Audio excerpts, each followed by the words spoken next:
Captain Lee Tejo stared at the empty screen in front of him. The Alteran trade station should have been buzzing with activity. Ships should have been coming and going. Radio signals should have filled the air with chatter from dozens of alien species. Instead, there was nothing but silence. "Run the scan again," Tejo told his crew member at the control station.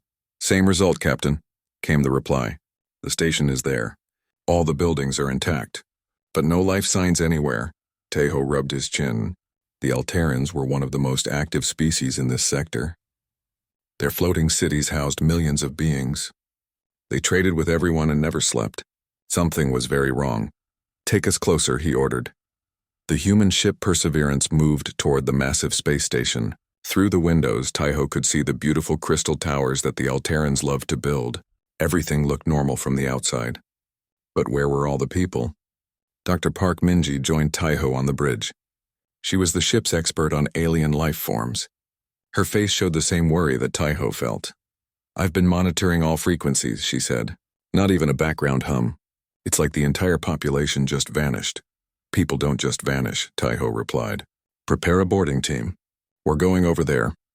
An hour later, Tejo and Park walked through the main corridors of the Alteran station. Their boots echoed in the empty halls. The artificial gravity was still working. The lights were on. Fresh air flowed through the ventilation systems. But no one was home. They entered what looked like a marketplace. Stalls were still set up with goods for sale. Food sat in display cases, though some of it was starting to rot. A cup of what might have been coffee sat on a counter still half full. "Captain," Park called from across the market. "Over here." Tejo found her kneeling next to an Alteran body. The alien looked peaceful, as if it had simply laid down for a nap. There were no visible injuries, no signs of violence or struggle. "How long has it been dead?" Tejo asked. Park ran her scanner over the body. "Maybe 3 days. But look at this." She showed him the scanner readings. "The cellular structure has completely broken down. Every cell in its body just stopped working at the same time." They found more bodies as they explored. Alterans had collapsed where they stood. In shops and homes in the middle of conversations. The security cameras showed what had happened. Over a period of 3 days, every single Alteran on the station had simply dropped dead. "This isn't natural," Park said as they returned to their ship. "Some kind of disease maybe, but unlike anything I've ever seen." Tejo opened a communication channel to Earth. "Control, this is the Perseverance. We have a situation at Alteran Station. The entire population appears to be dead." The reply took several minutes due to the distance. "Understood, Perseverance. We're getting similar reports from other sectors. Stand by for new orders." While they waited, Park continued studying the data from the station. The Alterans hadn't just died. Their bodies had broken down at the molecular level. It was as if something had attacked the very building blocks of their cells. "Captain," the communications officer called. "Message from Ambassador Choi on Nexus Prime." Ambassador Choi Sunwoo appeared on the main screen. Behind him, Tejo could see the great council chambers of the galactic government. But something was wrong. Most of the seats were empty. "Tejo, thank God you're safe," Choi said. "We have a crisis. Representatives from 12 species failed to show up for today's session. The Carillion delegate collapsed during his speech yesterday. The Vegan trade minister hasn't answered his calls in 4 days. What's happening out there?" Tejo asked. "We don't know. But it's spreading fast. Entire colonies are going silent. The Thanagarian Empire lost contact with 3 of their core worlds. The Centauri Federation is reporting system-wide communications blackouts." Park leaned into the camera. "Ambassador, are humans affected?" "That's the strange part. Every human colony, every human ship, every human station is reporting in normally. It's only the alien species that are going silent." After the call ended, Tejo sat in his command chair and tried to make sense of what they were learning. A plague that killed only non-humans? That seemed impossible. Humans and aliens had lived together for nearly 200 years. They shared the same air, the same water, the same food. How could a disease pick and choose based on species? His thoughts were interrupted by an urgent signal from engineer Kim Do-yeon in the engine room. "Captain, you need to see this," Kim said. "I'm picking up a transmission from the Alteran station. It's very weak, but it's there." On the bridge, they isolated the signal. It was coming from deep within the station, from what looked like a data storage facility. The message was in the Alteran language, but the ship's computer could translate it. "This is Keeper Vashita of the Alteran Archives. If anyone receives this message, know that the old sickness has returned. We have found references in the ancient texts. This has happened before, the silent death that takes all but leaves the children of the third star untouched. We are dying, but you must seek the truth. The builders left warnings. Find the compass worlds. Find the message cut off in static. Children of the third star, Park repeated. What does that mean? Tejo felt a chill run down his spine. Earth was the third planet from its star, Sol's third world. Could the message be referring to humans? Over the next few days, the situation became clearer and more terrifying. Species after species went silent. The Rigelians, the Andromedans, the vegan colonies, the Tau Ceti Federation, all dead or dying. Communication networks that had connected thousands of worlds for centuries went dark one by one. But every human world, every human ship, every human colony continued to function normally. Humans were immune to whatever was killing their galactic neighbors. Dr. Park worked around the clock analyzing data from dozens of dead worlds. The pattern was always the same.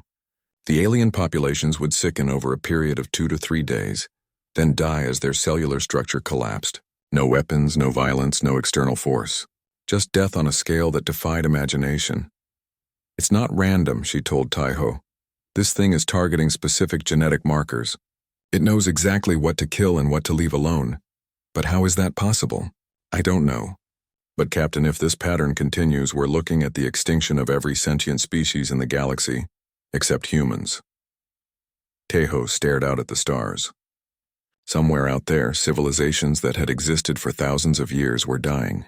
Art, culture, knowledge, entire ways of life were being erased, and humanity could only watch it happen. The Perseverance received new orders to investigate other dead systems and gather as much information as possible. As they prepared to leave Alteran space, Tejo took one last look at the silent station. Whatever's happening, he told his crew, we may be the only ones left who can figure it out. The galaxy is counting on us, even if most of it doesn't know it yet. The ship turned toward the next system on their list, carrying with it the growing weight of being humanity's eyes and ears, in a galaxy that was slowly becoming very, very quiet. 3 weeks had passed since the Perseverance left Alteran station. In that short time, Captain Tejo had watched an entire galaxy begin to die. World after world had gone silent. The great trade routes that connected thousands of civilizations had become empty highways between ghost towns. Dr. Park stood before a wall of screens in the ship's laboratory. Each screen showed data from a different dead world.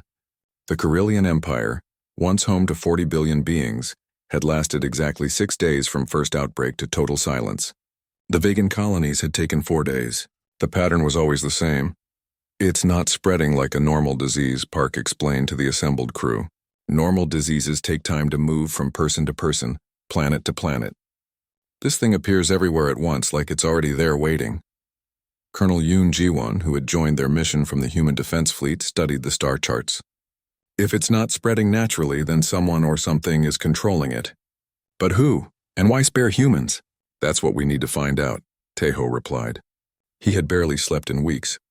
The responsibility of being one of the few human ships still investigating the crisis weighed heavily on him. Their next stop was Kepler 442b, home to the Archean Research Institute. If anyone had answers about ancient threats, it would be Professor Nam Hyok, humanity's leading expert on the civilizations that came before the current galactic community. When they arrived at Kepler 442b, they found the human research station intact, but surrounded by the ruins of alien settlements. The Archean aliens who had lived there for centuries were all dead, but the human researchers were alive and working frantically. Professor Nam met them at the airlock. His usually neat appearance was disheveled, his clothes wrinkled from days of continuous work. Thank God you're here, he said. I've been trying to reach other researchers, but most of them are on alien worlds that have gone silent. I need to show you what I've found. He led them to his laboratory where ancient artifacts and data tablets covered every surface. Holographic displays showed writing in languages that hadn't been spoken for millions of years. I started looking into this the moment the deaths began, Nam explained. Something about the pattern felt familiar, so I went back to the oldest records we have, from the ruins we found on dead worlds throughout the galaxy. He activated a large holographic display. Ancient symbols filled the air around them. This is from a species we call the Builders. They existed long before any current civilization.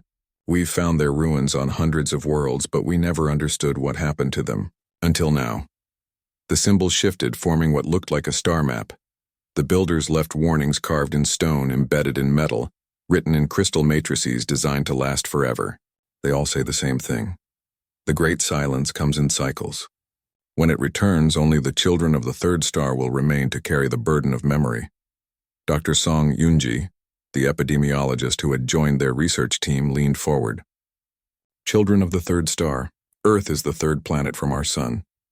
Exactly, Nam continued. But there's more. The builders didn't just leave warnings. They left detailed records of the last time this happened. According to their data, 65 million years ago, every intelligent species in the galaxy died in exactly the same way we're seeing now. The room fell silent as the implications sank in. 65 million years, Tejo repeated. That's when the dinosaurs died on Earth. The timeline matches, Park agreed. But humans didn't exist then. How can we be the children of the third star if we didn't evolve until much later? Nam activated another display. This one showed genetic data mixed with astronomical charts. That's what I've been working on. The builders' records indicate that during the last Great Silence, a small group of survivors fled to a distant world. A world with one large moon orbiting the third position around a yellow star. Earth, Colonel Yoon said quietly. The genetic markers match. Humans carry DNA sequences that don't appear anywhere else in Earth's evolutionary tree. Sequences that match builder genetic patterns. We're not from Earth originally. We're refugees. The descendants of builder survivors who seeded our world after escaping the last plague cycle. Dr. Song pulled up her own research on the screens. That would explain our immunity. If our ancestors survived the last outbreak, they would have passed resistance down to us. But why didn't they just develop a cure? Why flee to a distant world and start over? Because, Nam said grimly, according to their records, there is no cure. The plague isn't natural. It's artificial. A weapon designed to reset galactic civilization every few million years. The implications were staggering. Tejo felt like the floor had dropped out from under him. A weapon? Built by whom? The records are incomplete, but they suggest the original builders themselves created it. Some kind of galactic immune system to prevent any single species from becoming too powerful and threatening the galaxy itself. But that's insane, Colonel Yoon protested. Why would they build something that would destroy them too? Maybe they thought they could control it, Park suggested. Or maybe they realized they were becoming the threat it was designed to prevent. Nam brought up one final display. It showed the location of builder facilities scattered throughout the galaxy. Most were marked as destroyed or inaccessible, but a few still showed active signals. The records indicate there are control centers, places where the plague can potentially be stopped. But activating them requires builder genetic markers, markers that only humans now possess. So we can stop this? Tejo asked. Maybe, but there's a price. The control systems require someone to merge with them, to become part of the network that monitors the galaxy. It means giving up your physical form to become a guardian consciousness, eternal life, but not in any way we'd recognize as living. The weight of responsibility settled over the room like a heavy blanket. They weren't just witnesses to galactic extinction. They were potentially the only ones who could prevent it. How long do we have? Colonel Yoon asked. Song checked her calculations. Based on the progression rate, the plague will reach the galactic core worlds within 3 months. After that, it's just humans and whatever scattered alien survivors might be hiding in remote systems. Then we need to move fast, Tejo decided. Nam, I need the locations of every builder facility that might still be active. Song, keep monitoring the plague's progression. Maybe we can find some aliens who are developing resistance. Actually, Song interrupted, I've been tracking something interesting. There are a few mixed colonies where humans and aliens live in close proximity. The death rates there are lower. Some aliens seem to be developing partial immunity through close contact with human genetics. Interbreeding, Park asked. Not necessarily. Even just sharing living spaces, food sources, even air supply seems to help. The human immune markers can be transferred through close biological contact.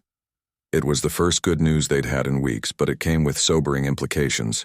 To save the galaxy's alien species, they would need to fundamentally change how all species interacted. The old boundaries between human and alien would have to disappear. One more thing, Nam added quietly. The builder records suggest this isn't the first cycle. This has happened multiple times, and each time, the survivors become the guardians for the next cycle, until eventually, they become the threat that triggers the next reset. You're saying that eventually humans might become what triggers the next plague? Tejo asked. It's possible. The system seems designed to prevent any single species from dominating the galaxy permanently, even us. As their ship prepared to leave for the first builder facility, Tejo looked out at the stars. Somewhere out there, the last members of dozens of species were dying alone, and humanity had to decide whether to save them and accept the burden of becoming eternal guardians, or let the cycle complete and hope for a different outcome. The choice would define not just humanity's future, but the future of all life in the galaxy. The builder facility hung in space like a dead star, dark and silent against the cosmic background. Captain Tejo had never seen anything so massive built by intelligent hands. The structure stretched for hundreds of kilometers in every direction, its ancient metal hull scarred by millions of years of cosmic radiation. Reading faint power signatures, reported engineer Kim Do-hyun. Something inside is still active after all this time. Dr. Park stood beside Tejo on the bridge, watching the massive structure grow larger as they approached. I keep thinking about those final transmissions from the dying worlds. So many species begging us to save them, believing we had answers. We couldn't even save one. The weight of galactic extinction had taken its toll on everyone aboard the Perseverance. They had watched entire civilizations die while they searched for solutions that seemed always just out of reach. The crew moved through their duties with the hollow efficiency of people carrying unbearable guilt. The Thanagarians were beautiful, Park continued quietly. Their music could make you cry even if you didn't understand the words. Now it's all gone. Every song, every story, every dream they ever had. Colonel Yoon joined them at the observation window. His face had grown haggard during their weeks of searching through dead worlds. I keep wondering if we're making the right choice. Maybe we should let the cycle complete. Maybe trying to stop it will make things worse. How could they be worse? Tejo asked. The professor's research suggests humans might eventually become the trigger for the next cycle. If we save the galaxy now, are we dooming future civilizations to face an enemy even worse than this plague? It was a question that haunted all of them. The builder records were clear about one thing. The plague was designed to prevent any single species from becoming too powerful. But what happened when the Guardians themselves became the threat? Their philosophical discussions were interrupted by a transmission from Earth. Ambassador Choi appeared on the main screen, but the background behind him wasn't the familiar council chambers. He was in what looked like an emergency command center. Tejo, we have problems at home, Choi said without preamble. The government is fracturing.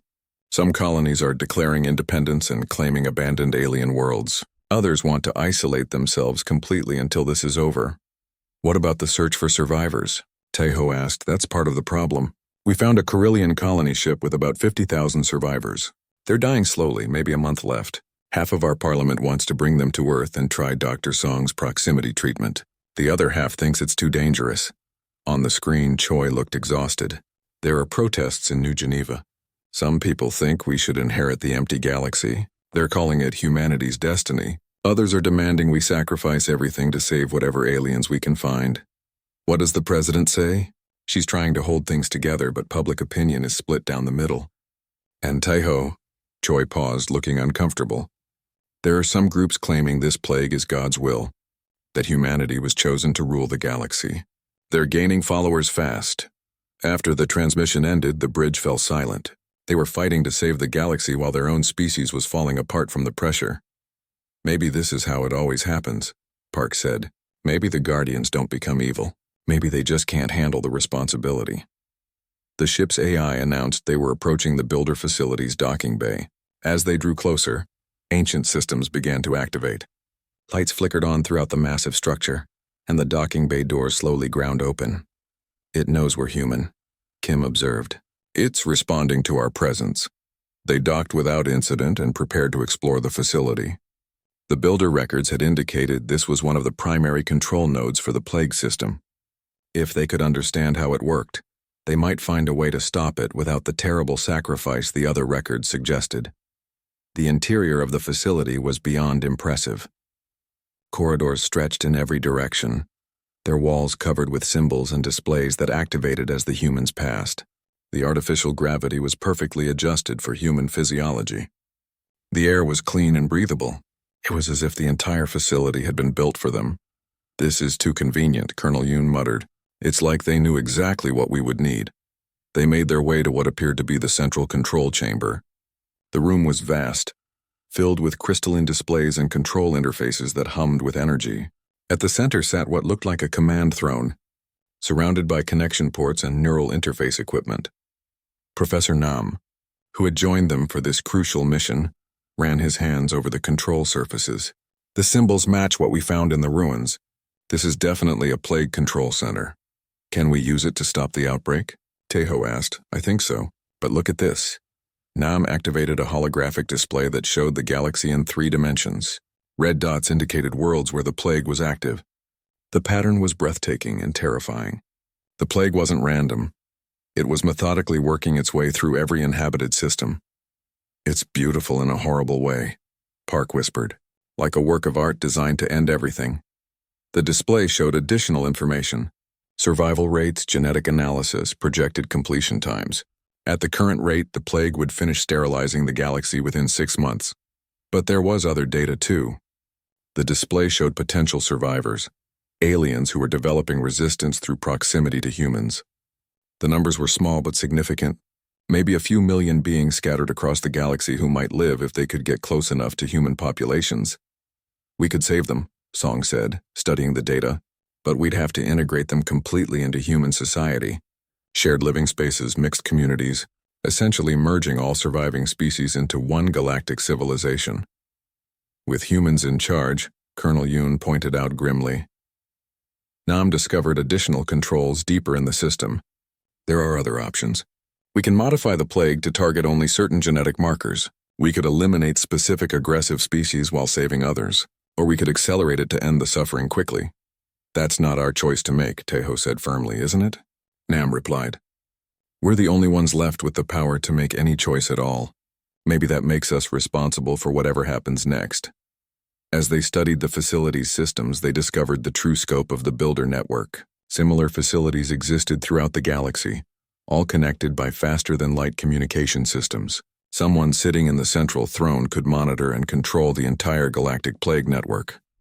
But the price was exactly what the previous records had suggested. The control systems required complete neural integration. The operator would become part of the network. Their consciousness expanded across thousands of worlds, but their physical body lost forever. "I'll do it," Park said suddenly. Everyone turned to look at her. "I've studied more dead alien worlds than anyone. I've seen what we're losing. If someone has to become the guardian, it should be me." "Minji, no," Taeho protested. "We don't even know if it will work. You could be sacrificing yourself for nothing. And if I don't try, we know for certain that billions more will die." The argument was interrupted by an urgent transmission from the Perseverance. Their communications officer appeared on a portable screen. "Captain, we're receiving distress signals from the Andromeda border. It's a human colony ship with alien refugees. They're under attack by other humans who want to prevent them from reaching Earth." The situation was deteriorating faster than any of them had imagined. While they debated philosophy and sacrifice, their own species was beginning to tear itself apart. "We're running out of time," Colonel Yoon observed. "If we're going to act, it has to be now." Park moved toward the central throne. "The galaxy is dying while we argue. Someone has to take responsibility." "Wait," Taeho said. "If we do this, we do it right. We save everyone we can, but we also make sure humanity doesn't become the next threat. The system has to be modified so that no single species can dominate the galaxy permanently. That might mean humanity can never expand beyond a certain point," Nam warned. "We'd be limiting our own future growth." "Maybe that's the point," Park replied. "Maybe learning to limit ourselves is exactly what makes us worthy of being guardians." As she approached the neural interface, alarms began sounding throughout the facility. The plague had reached another core world, and billions more were about to die. The choice could no longer be delayed. Dr. Park stood before the Builder control throne, her hand hovering over the neural interface. The crystalline surface pulsed with soft light, waiting for her touch. Around her, holographic displays showed the galaxy dying in real time. red dots spreading like infection across thousands of worlds. Minji, step away from that thing, Captain Taiho said firmly. We need more time to understand what it will do to you. Time is exactly what we don't have, she replied. Look at the displays. The plague just reached the Vegan core worlds. 3 billion beings died in the last hour. Colonel Yoon was studying tactical displays showing the situation beyond the builder facility. It's worse than that. Our long-range sensors are picking up human fleet movements. 3 different factions are claiming territory in abandoned systems. We're not just losing the galaxy to plague. We're about to lose it to civil war. Engineer Kim's voice crackled through their communication devices from the ship. Captain, I'm monitoring transmissions from Earth. The government has declared martial law. Some colonial governors are refusing to accept alien refugees. Others are setting up independent nations on empty worlds. This is exactly what the Builder records warned about. Professor Nam said grimly. The survivors always fracture under the pressure. Maybe it's inevitable. Park turned back to the neural interface. Then we need to act now while some of us still remember what we're supposed to be saving. Wait, Taiho grabbed her arm. Show me the control options again. There has to be another way. Nam reactivated the holographic controls. The Builder system was incredibly sophisticated. They could stop the plague entirely, modify its targeting parameters, accelerate its completion, or even reverse it to revive recently deceased populations. Here's what I don't understand, Dr. Song said, joining the conversation through a communication link from her research station. The plague is designed to reset galactic civilization. But why preserve humans at all? Why not wipe everything clean and start over completely? Because someone has to remember, Park realized. Someone has to be the Guardians. The system needs caretakers, but guardians of what? Taiho asked. An empty galaxy? Dead worlds? Nam pulled up deeper layers of the Builder database. Not empty. Look at this data. The plague doesn't just kill, it preserves. Every species that dies has its genetic information, cultural records, even individual memories stored in the Builder network. The implications were staggering. The facility wasn't just a weapon. It was an archive. Every civilization that had ever been destroyed by the plague was preserved in digital form, waiting to be restored. They can be brought back, Park whispered. All of them, but only if there are guardians to oversee the process. How many times has this happened? Colonel Yoon demanded. Nam searched through the deepest layers of data. At least 12 complete cycles over the last billion years. Different guardian species each time, and according to these records, the restored civilizations are always better than before, more peaceful, more cooperative. Because they've learned from their predecessors' mistakes, Park understood. The plague isn't just killing them, it's teaching them. But even as they uncovered the true purpose of the Builder system, the immediate crisis continued to escalate. Warning signals flashed as more worlds fell silent. The plague had adapted again, becoming more virulent. Even the partially resistant aliens they had hoped to save were beginning to die. Decision time, Taiho announced. Do we activate the cure protocols or not? If we do nothing, the galaxy dies and stays dead, Park said. If we stop the plague but don't become guardians, we might save some lives in the short term but doom future civilizations, Nam added. And if we do become guardians, we fundamentally change what humanity is, Colonel Yoon finished. The debate was interrupted by Kim's urgent voice from the ship. Captain, you need to see this. I'm picking up a signal from Earth, it's Ambassador Choi. The transmission was weak and filled with static. When Choi's image finally appeared, he looked haggard and desperate. Taiho, if you can hear this, you need to know what's happening. The president is dead, assassinated by extremists who think she was too soft on the alien refugee issue. The military has split into 3 factions. General Morrison is claiming the empty galaxy belongs to humanity by right of survival. Admiral Chen wants to isolate Earth until the plague burns out. Secretary Williams is trying to maintain the old government and save as many aliens as possible. The transmission broke up for a moment, then continued. There are riots on Luna. The Mars colonies have declared independence. And Taiho, we found something in the archives.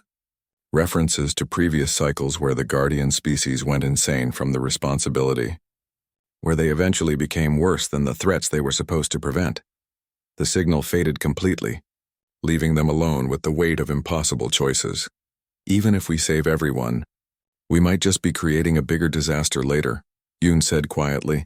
Park had moved back to the neural interface. Maybe that's always been the real test. Not whether we can save the galaxy, but whether we can handle saving it without losing ourselves. The records show successful guardian cycles too, Nam pointed out. Species that manage to maintain balance for millions of years. It's not impossible. But the ones that failed, Song's voice came through the communication link. They failed catastrophically. The Decimator War 60 million years ago, the Grey Death 40 million years back. Both started when guardian species decided they knew better than the system they were supposed to protect. Alarms began blaring throughout the facility. The plague had reached the galactic core. Earth's solar system would be affected within days if it continued to spread. That's impossible, Park said, checking the displays. Humans are supposed to be immune. We are, Nam replied, studying the data streams. But the plague is adapting. It's learning to target human-modified genes. The aliens we've been trying to save by exposing them to human genetics? They're becoming vectors for a new strain that can affect us. The cruel irony was perfect. In trying to save others, humanity had created the means of its own destruction. How long do we have? Tejo asked. 72 hours before the new strain reaches critical mass, Song calculated. After that, even humans won't be safe. Park placed her hand on the neural interface. Then we're out of time for debate. Minji, don't, Tejo started, but she had already made contact. The effect was immediate.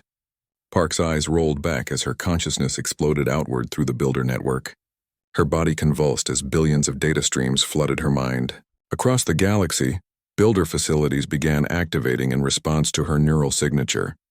She's in the system, Nam reported, watching readouts that showed Park's brainwaves synchronizing with quantum processors across thousands of worlds. Her consciousness is spreading through the entire network. Through speakers throughout the facility, Park's voice emerged, but it sounded different, layered, as if she was speaking from multiple locations at once. I can see everything, she said. Every dying world. Every extinct species. The pattern is so much bigger than we imagined. Can you stop the plague? Tejo asked urgently. Yes, but I understand now why the previous guardians failed. The temptation to control rather than protect is overwhelming. I can feel it already. On the displays, they could see the plague's advance beginning to slow as Park took control of the builder systems. But they could also see something else. Other builder facilities powering up, weapon systems coming online. The network wasn't just about plague control. It was about galactic governance on a scale beyond imagination. Minji, you have to focus on just stopping the plague, Tejo pleaded. Don't try to control everything at once. But I could make it better, her voice replied. I could eliminate war, prevent suffering, guide every species toward perfection. Isn't that what Guardians should do? The screens showed her neural activity spiking dangerously. She was trying to process information from billions of sources simultaneously.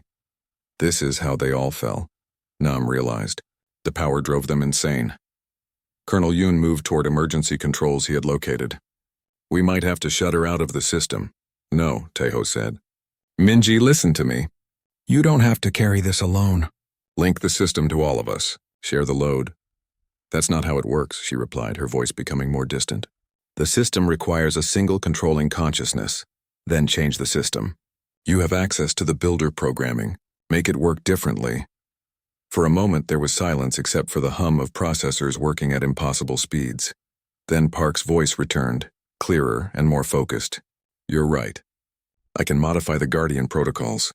Instead of one consciousness, a network of linked minds, humans and aliens working together. Can you do it before the plague reaches Earth? Yoon asked. I'm trying, but I need help. And I need someone to make a choice about the aliens who are dying right now. Save them and risk creating more disease vectors, or let them die to protect humanity. The ultimate test of whether humans deserve to be guardians had arrived. Captain Tejo faced the most important decision in galactic history. Through the builder facility's displays, he could see the dying aliens Park had detected, scattered groups clinging to life on distant worlds. Some were children who had never hurt anyone. Others were scientists and artists whose work could enrich the galaxy for centuries to come. But saving them meant risking the creation of new plague vectors that could destroy humanity. The galaxy's last hope for survival, Minji. Can you modify the plague to target only the dangerous strains? He asked. Park's voice echoed from speakers throughout the facility. But it sounded more human now, less overwhelmed by the vast network she had joined. I'm trying to rewrite the core programming. But Tejo, you need to understand what I'm seeing. The plague isn't random. It targets species based on aggression levels, expansion rates, and potential for causing galactic harm. Professor Nam looked up from his analysis of the builder data. The species it killed first were the most militaristic. The Carillions had conquered 12 systems in the last century. The Alterans controlled most of the galaxy's trade routes. And the ones surviving longest are the peaceful ones, Dr. Song added through the communication link. Artists, explorers, scientists. Colonel Yoon studied tactical displays showing human fleet movements. While we debate philosophy, our own species is proving we might deserve the same fate. Human ships are fighting each other over empty alien worlds. The irony was bitter. As they worked to save the galaxy, humanity was demonstrating exactly the kind of behavior the plague was designed to eliminate. I have an idea, Park's voice said suddenly, but it's risky. Instead of just stopping the plague, I can reverse it. Bring back the recently dead, but only if we fundamentally change how galactic civilization works. What do you mean? Tejo asked. The builder network can enforce cooperation. I can modify it to prevent large-scale warfare, stop any species from expanding too aggressively, ensure resources are shared fairly. A guided galaxy where everyone has enough but no one has too much. That's not freedom, Yoon protested. That's control. Is freedom worth billions of deaths? Park replied. I can see the projections now. If we just restore the old system, this will happen again within 10,000 years. Some species will grow too powerful, become too aggressive, and trigger another reset. Through the facility's sensors, they watched as more worlds fell silent. The plague was accelerating as it approached the galactic core. Earth had perhaps 12 hours before even human immunity would not be enough. Show me the alternatives, Tejo demanded. The holographic displays shifted to show different possible futures. In one timeline, they stopped the plague and restored alien species. But warfare resumed within centuries and escalated until the galaxy destroyed itself. In another, they let the plague complete its cycle, leaving humans to slowly populate empty worlds over millions of years. A third showed Park's guided galaxy, where artificial intelligence systems prevented major conflicts but also limited individual freedom. There has to be a fourth option, Tejo insisted. I'm trying to find one, Park replied. But the math is clear. Intelligence leads to competition. Competition leads to conflict. Conflict leads to destruction. The only species that avoid this pattern are those that deliberately limit their own growth. Kim's voice crackled through from the ship. Captain, I'm picking up a transmission from the Andromeda border. It's the human colony ship with alien refugees. They're broadcasting something you need to hear. The transmission was weak but clear. A human voice spoke over images of humans and aliens working together to repair damaged ship systems. This is Captain Lisa Park, of the colony ship New Hope. We know the situation looks hopeless, but we've discovered something important. When humans and aliens work closely together, sharing resources and making decisions as equals, both species become more stable, more peaceful. We think the solution isn't choosing between control and freedom. It's choosing cooperation. The message continued with data showing reduced aggression levels and increased problem-solving abilities in mixed human-alien communities. It was exactly the kind of evidence they needed. Minji, are you seeing this? Tejo asked. Yes, and I think I know how to modify the system. Instead of external control, I can enhance natural cooperation instincts, make it easier for species to work together, harder for them to fight. It's not control, it's guidance. Like evolution, Nam realized, nudging species toward better behaviors instead of forcing them. The work was incredibly complex. Park had to rewrite plague protocols that had been refined over millions of years, modify them to enhance cooperation instead of eliminate aggression, and do it all before the advancing plague destroyed Earth. I need more processing power, she said. The calculations are too complex for the network as it is. What do you need? Tejo asked. Link more minds to the system. I can't carry this alone. It was what they had discussed earlier, sharing the guardian burden instead of placing it on a single consciousness. But it meant permanent changes for anyone who joined the network. I'll do it, Professor Nam volunteered, moving toward another neural interface station. So will I, added Dr. Song through the communication link. One by one, key members of their research team joined the builder network, their consciousness expanding to encompass galactic-scale problems. Together they began the delicate work of stopping a plague and reshaping galactic civilization. The process was visible on every display. Across the galaxy, dying aliens began to stabilize. The plague's advance slowed, then stopped, then began to reverse. On world after world, recently deceased beings stirred back to life, their cellular structure repairing itself. But the rescued aliens were different. The modifications Park and her team had made enhanced their natural cooperation instincts. They emerged from near death with a deeper understanding of their connection to all life in the galaxy. On Earth, the warring human factions found their conflicts suddenly seeming pointless. The modifications worked on humans too, reducing aggression while maintaining individual will and creativity. "It's working," Kim reported from the ship. "The plague is retreating, and the human fleets have stopped fighting. They're actually working together to help the alien survivors." Ambassador Choi's image appeared on the communication screen, but his background had changed again. Instead of war rooms and emergency centers, he stood in what looked like a peaceful meeting hall filled with both humans and aliens. "Taiho, I don't know what you did, but whatever it was, it worked." The fighting stopped almost instantly. People are actually talking to each other instead of shooting, and the alien refugees are recovering faster than our medical teams thought possible. Through the Builder Network, Park's voice addressed them all. "The modifications are stable. The plague has been permanently neutralized. Galactic civilization can resume, but it will be different. More cooperative, more sustainable. What about you?" Taiho asked. "Can you leave the network?" "I could, but I don't want to. None of us do. We can see so much from here. We can help guide the galaxy's development, prevent future crises, ensure everyone has what they need to thrive." "And us?" Yoon asked. "What happens to the rest of humanity?" "You live. You explore, you grow, but you do it as part of a larger galactic community. No single species will dominate again, but no species will be forgotten either." The displays showed the new galactic civilization taking shape. Human colonies were sharing worlds with alien survivors. Mixed communities were forming naturally as different species discovered the benefits of cooperation. Research was being shared freely, leading to technological advances that would have taken centuries under the old system. The Builder record showed this working before. Nam's voice came through the network. "Species that learned to cooperate lasted millions of years in peace and prosperity, until they forgot the lessons and had to be reset again," Song added. "But now we have permanent guardians to help them remember." Taiho looked out at the stars through the facility's observation windows. The galaxy looked the same as always, but everything had changed.